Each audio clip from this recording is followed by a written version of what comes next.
So here we have the Peugeot 2008 GT line on a 68 plate. I'm going to start off firstly by showing you around the outside of the car, and then we'll hop in and run through some of the controls on the inside.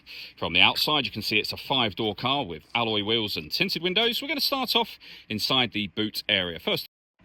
As we approach the back of the car, you can see we have reversing sensors, plenty of boot space along with that 60/40 split folding rear seat should you wish to increase this space even further.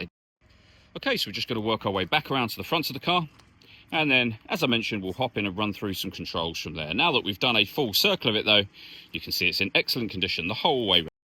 Just briefly before we climb in, I think it's well worth seeing the interior from this exterior point of view. There's plenty to run through on the dashboard, so let's hop in and we'll do that now. Okay, now that we're inside the car, we're going to start with the dials. On the left-hand side, we have the coolant temperature gauge, then the rev counter, speedometer on the right-hand side, along with the fuel gauge. In the centre, you can see the total miles of the car there, 49,322. We have a digital readout for the speedometer in that section, as you can see, and it will show you what gear this car is in. It's an automatic. We, of course, are in park at the moment. If we back out to the steering wheel next, we've got our stereo controls available out here. We have cruise control and speed limiter on this separate stalk to the left-hand side, and then into the centre, the main touch screen for the car. From the home screen here, you can access your radio and other ways of listening to music as well. So AM, FM, DAB radio, USB input, iPod input, and Bluetooth audio. Loads of ways to listen to your music. We have satellite navigation, as you can see. We have a settings menu.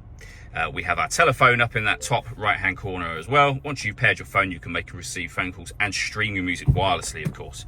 And this car's got a full colour reversing camera.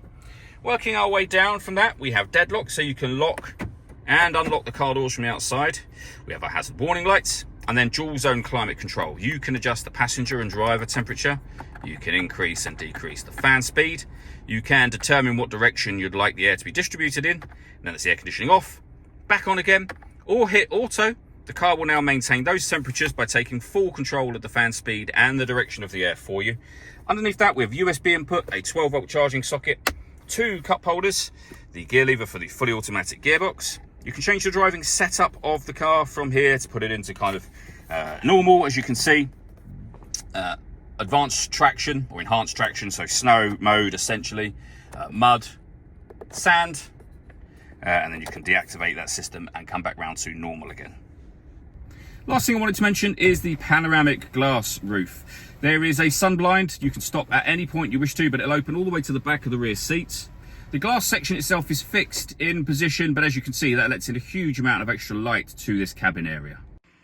All that leaves me to say is thank you for taking the time to watch this video. If you'd like to come and see the car for yourself and have a test drive, please feel free to give us a call here at Surrey Specialist Cars. We'd love to hear from you soon.